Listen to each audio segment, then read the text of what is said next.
Good morning प्यारे दोस्तों और मेरे विद्यार्थी शिक्षक भाई बहनों। मैं अनिल कुमार जनपद आतर से अपने YouTube channel study with your sir में आपका एक बार और इस्तकबाल और स्वागत करता हूं। कल हमसे छोटी सी भूल हो गई थी SST के सेकंड वीडियो में, उसको सुधार करने के लिए हम उसका आंसर लिख देते हैं। लोकतंत्र के कितने स्तंभ हैं? लोकतंत्र के कितने स्तंभ हैं? इसमें हमने लोकसभा, राज्यसभा, राष्ट्रपति लिखा दिए थे बाई मिस्टेक, उसको हम सुधार करते हैं। पहला है न्यायपालिका, दूसरा कार्यपालिका और तीसरा है विधायिका।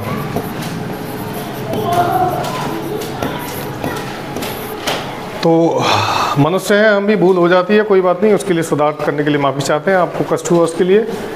आगे हम आज राष्ट्रीय आय एवं छात्रवृत्ति योग्यता परीक्षा में विज्ञान विषय में परमाणु संरचना बहुत ही इंपॉर्टेंट टॉपिक है, उसके महत्वपूर्ण प्रश्नों पर चर्चा करेंगे। साथ के साथ बताते जाएंगे कौन कौन सी परीक्षा में ये प्रश्न आते हैं और किस तरह से इम्पोर्टेंट है। तो हम सबसे पहले परमाणु के बारे में चर्चा करते हैं। परमाणु क्या होता है?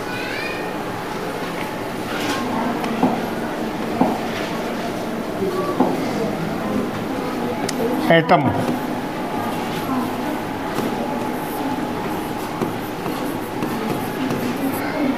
परमाणु।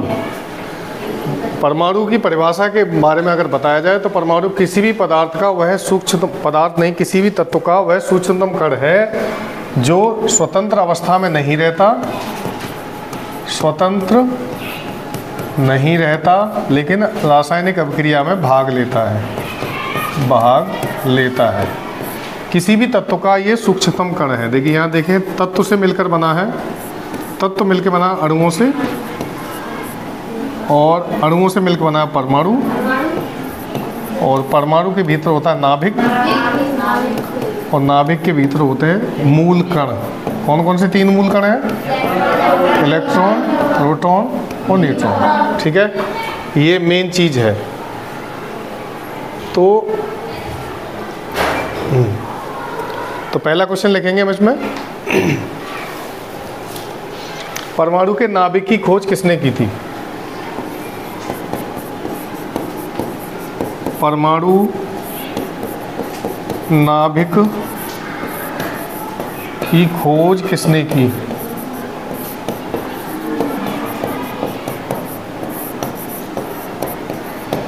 प्यारे बच्चों, बता दूं यहाँ पे आंसर बताने से पहले हम नाभिक समझते हैं। नाभिक क्या है? देखो यहाँ पे नाभिक देखेंगे, सबसे बड़ा तत्व, फिर अणु, फिर परमाणु, फिर नाभिक, न्यूक्लियस। किसी भी तत्व के परमाणु के भीतर पाया जाता है नाभिक। तो नाभिक की खोज किसने की थी? नाभिक की खोज की थी रदरफोर्ड ने। किसने? रदरफोर्ड वैज्ञानिक थे, उन्होंने नाभिक की खोज की थी। अगर प्रश्न ये पूछा जाए कि नाभिक पर आवेश कैसा होता है तो आप बता पाएंगे नाभिक पर धनात्मक आवेश होता है। वेरी गुड, धनात्मक आवेश। क्योंकि किसी भी परमाणु के नाभिक में दो चीज़ें होती हैं, प्रोटॉन और न्यूट्रॉन। तो न्यूट्रॉन पर शून्य आवेश होता है और प्रोटॉन पर धनात्मक, तो पूरा न्यूक्लियस कैसा हो गया? धनात्मक। क्लियर है? धनात्मक आवेश होता है। अगला क्वेश्चन लिखेंगे, रदरफोर्ड ने 1913 में की थी, ये ध्यान रखना। कब की थी? 1913 में। नाभिक की खोज रदरफोर्ड ने 1913 में की थी। अगला प्रश्न लिखें, कैथोड किरणें कैसी होती हैं तथा इनकी खोज किसने की? कैथोड किरणें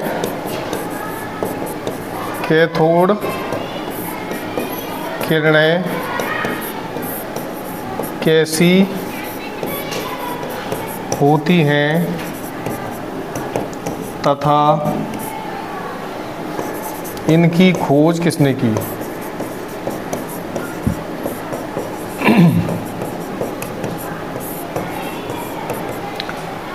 कैथोड रेज कैसी होती है प्रकृति में? कैसी से मतलब, प्रकृति से मतलब है कि वो धनात्मक होती हैं या ऋणात्मक होती हैं।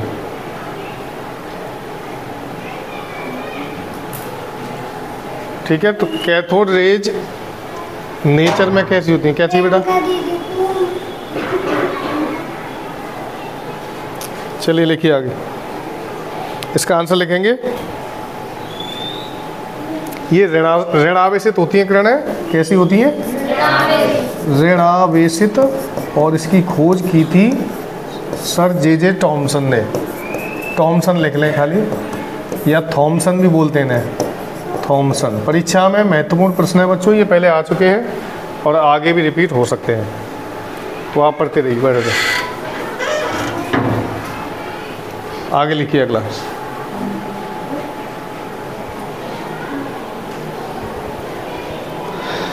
किसी भी परमाणु के मूल कण कौन से होते हैं? बताओ कौन से होते हैं? अभी बताया था हमने। हाँ बिल्कुल। मूल कण कौन से होते हैं? तो मूल कण 3 होते हैं, इलेक्ट्रॉन ऋणात्मक, प्रोटॉन धनात्मक, न्यूट्रॉन शून्य आवेश। ठीक है। अगर ये पूछा जाए इलेक्ट्रॉन पर कितना आवेश होता है तो हम लिखा चुके हैं, बताइए जरा, किसी को आइडिया है? Z 1.6 गुणा 10⁻⁻19 कूलम। ठीक है। अगर इलेक्ट्रॉन पर पूछा जाए तो इतना है, और अगर प्रोटॉन पर पूछा जाए तो ये केवल इसमें से माइनस हट जाएगा, 1.6 × 10⁻⁻19 C या कूलम। ठीक है। तो ये परमाणु के मूल कण है। आगे लिखते हैं।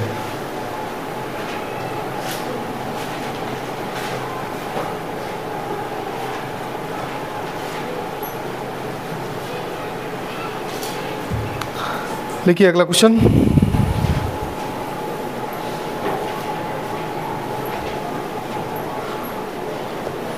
देखो, परमाणु विद्युतः कैसा होता है?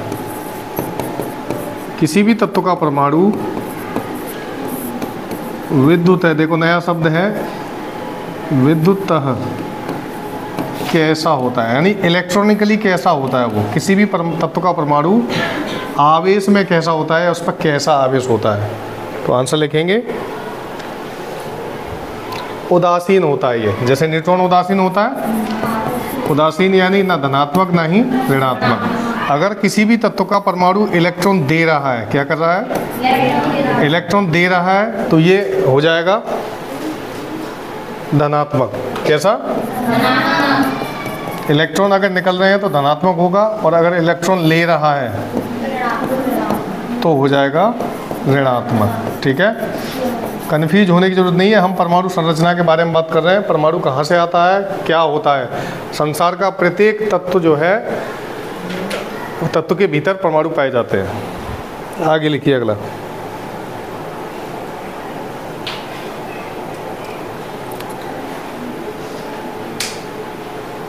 किस परमाणु के नाभिक में एक भी न्यूट्रॉन नहीं होता?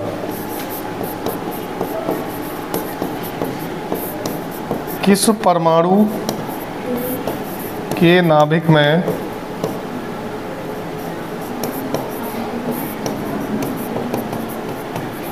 एक भी न्यूट्रॉन, देखो मैं यहाँ न्यूट्रॉन इलेक्ट्रॉन लिख नहीं रहा हूँ, उनके सिंबल लिख रहा हूँ। जैसे इलेक्ट्रॉन का E-, इलेक्ट्रॉन का P+ और न्यूट्रॉन का N0, एक भी न्यूट्रॉन नहीं होता। तो आप इससे समझ जाइएगा कि ये क्या है।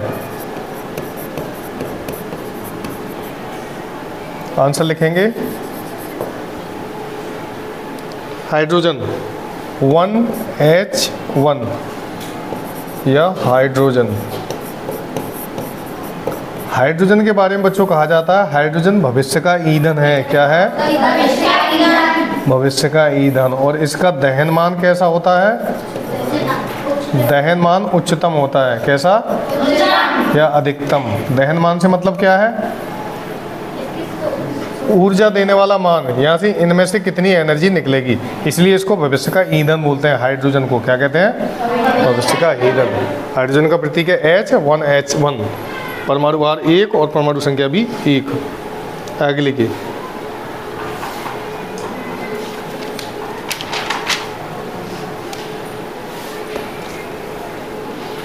द्रव्यमान संख्या किसका योग है?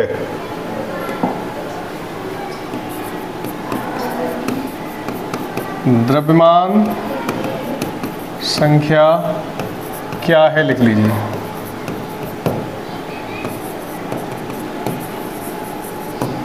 एटॉमिक नंबर या मास नंबर बोलते हैं इसे। द्रव्यमान संख्या, मास नंबर क्या है, लिखिए आगे। प्रोटॉन और न्यूट्रॉन के योग को द्रव्यमान संख्या कहते हैं। प्रोटॉन प्लस न्यूट्रॉन 0 दोनों के योग को क्या कहेंगे?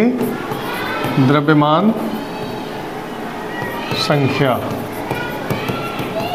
किसी भी तत्व के परमाणु के भीतर प्रोटॉन और न्यूट्रॉन का जो योग होगा वो उसकी द्रव्यमान संख्या या परमाणु संख्या कहलाएगी। इसको परमाणु संख्या भी बोलते हैं। ठीक है बच्चों।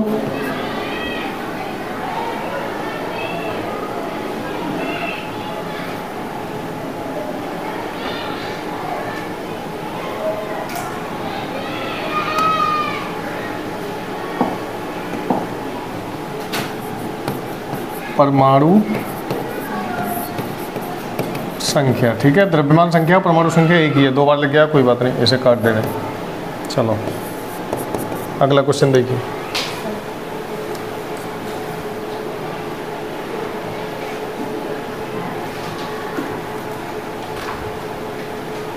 किसी भी परमाणु के चक्कर लगा रहे इलेक्ट्रॉन की ऊर्जा कैसी होगी? किसी भी परमाणु के चक्कर लगा रहे इलेक्ट्रॉन की ऊर्जा क्या होगी? ये निश्चित है, नाभिक के चारों ओर इलेक्ट्रॉन चक्कर लगाते हैं, मालूम है नहीं? इलेक्ट्रॉन ऋणात्मक चार्ज होते हैं और ये नाभिक के चारों ओर चक्कर लगाते हैं। और नाभिक किस में पाया जाता है? परमाणु में। किस में? तो ये हो गया परमाणु के चारों ओर चक्कर लगा रहे इलेक्ट्रॉन की एनर्जी कैसी होगी? ऊर्जा। तो इसका आंसर है धनात्मक। कैसी होगी? यानी पॉजिटिव प्लस V ऊर्जा होगी धनात्मक। आगे लिखें।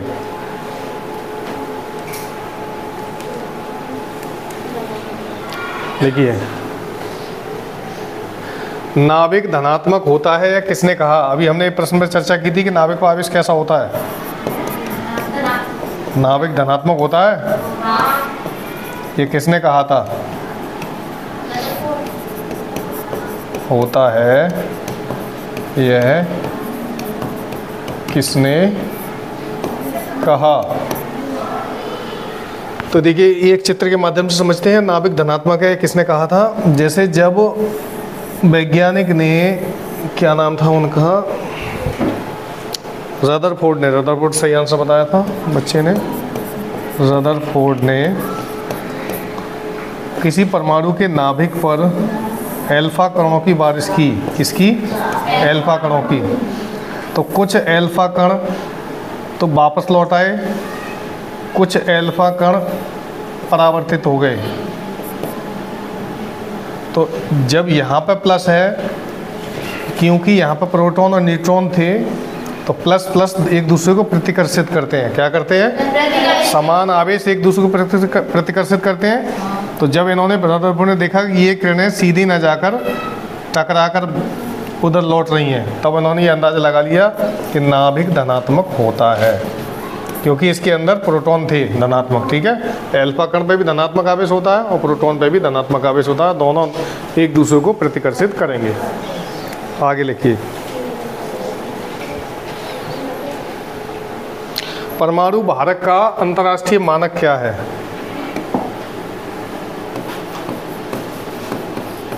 परमाणु भारक का अंतर्राष्ट्रीय मानक क्या है? क्वेश्चन है ये, आंसर लिखेंगे C12, कार्बन 12। कार्बन का परमाणु क्रमांक 12 है। ठीक है, या इसको 1/12 भी लिख सकते हैं।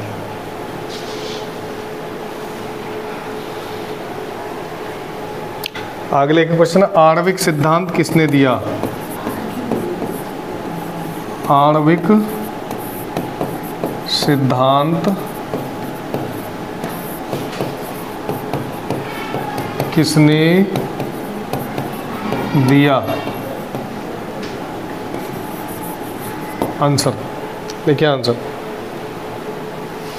जॉन डाल्टन ने। जॉन डाल्टन ने आणविक सिद्धांत दिया।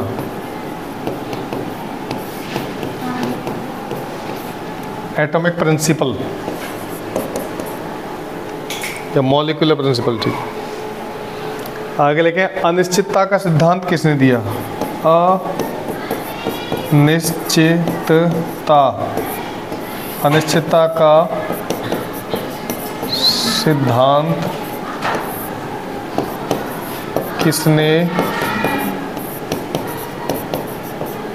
दिया? Answer Huygens. इन्होंने एक और दिया था, क्या था? हाँ?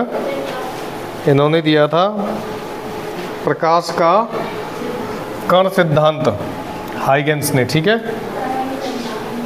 आगे लिखिए।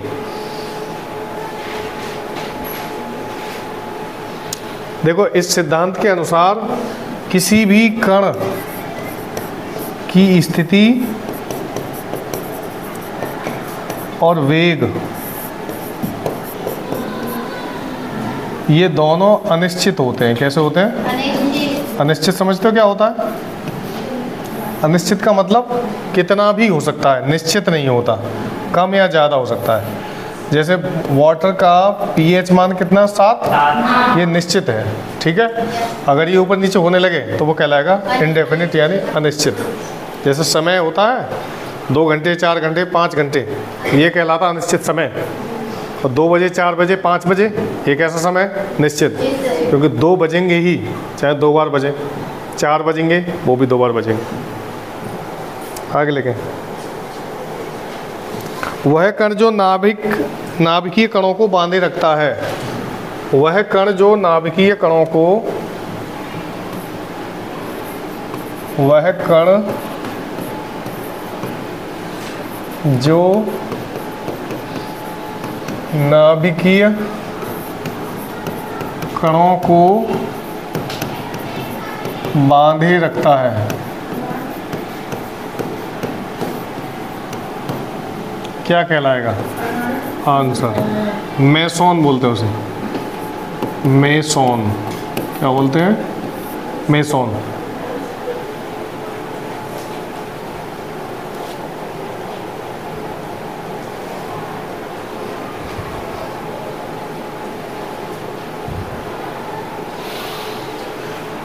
अगला लिखें, न्यूट्रिनो के खोजकर्ता कौन थे?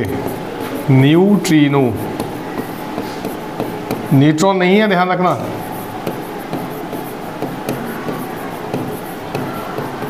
खोजकर्ता कौन थे? अच्छा, यहाँ पे मैं एक प्रश्न पूछना चाहूँगा कि आपको इलेक्ट्रॉन, प्रोटॉन और न्यूट्रॉन की तीनों की खोजकर्ता पता है?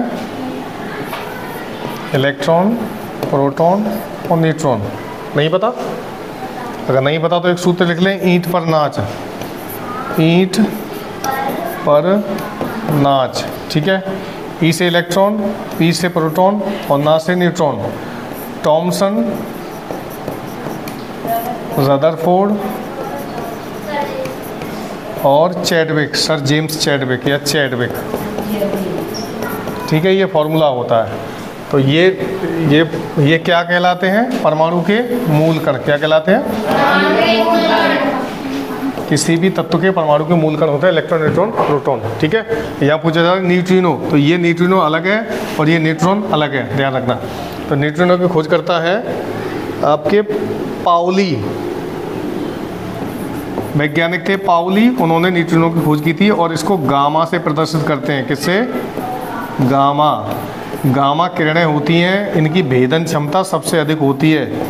भेदन क्षमता, गामा किरणों की भेदन क्षमता सबसे अधिक होती है। 3 तरह की किरण होती है, एल्फा, बीटा और गामा। एल्फा की कम, उससे ज़्यादा बीटा और सबसे ज़्यादा गामा, ये किरणें होती हैं।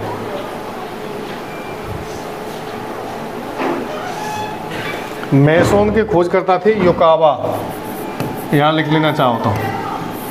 मेसोन के खोजकर्ता युकावा थे। खोजकर्ता कौन थे? युकावा, ठीक है। अगला लिखेंगे।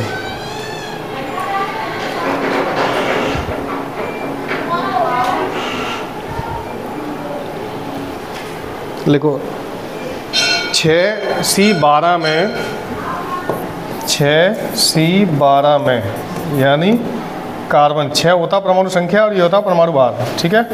6C12 में इलेक्ट्रॉन की संख्या कितनी होगी?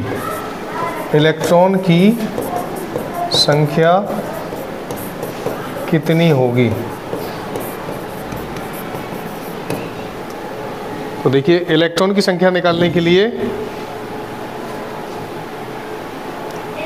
ये जो परमाणु संख्या होती है उतनी ही इलेक्ट्रॉन की संख्या होती है। परमाणु संख्या 6 है, एटॉमिक नंबर जो होगा वही इलेक्ट्रॉन नंबर होता है, तो इसमें 6 है परमाणु संख्या,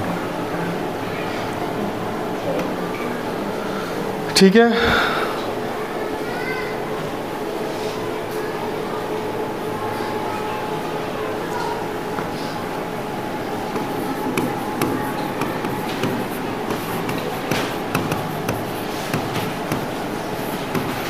परमाणु संरचना पर आधारित जितने महत्वपूर्ण क्वेश्चन हो सकते थे मैंने लिखा दिए हैं, हालांकि कम लिखाए हैं। मेरी एक आप उसमें लिंक में जाएंगे तो देखेंगे पुराने वीडियोस पड़े हुए हैं एटॉमिक नंबर के, उन्हें देखकर आप और महत्वपूर्ण क्वेश्चंस लिख सकते हैं। उम्मीद करता हूं कि मेरी द्वारा पढ़ाई गई केमिस्ट्री, फिजिक्स और बायोलॉजी, एसएसटी, ज्योग्राफी आदि सभी सब्जेक्ट से आप लाभ ले पा रहे होंगे।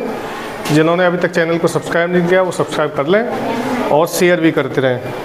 और अगले वीडियो में हम मिलेंगे, परमाणु संरचना का दूसरा वीडियो होगा, क्योंकि ये अभी छोटा वीडियो बन पाया है, इसमें पूरे क्वेश्चंस कवर नहीं हो पाए हैं। तब तक के लिए पढ़ते रहिए। Good luck, bye bye.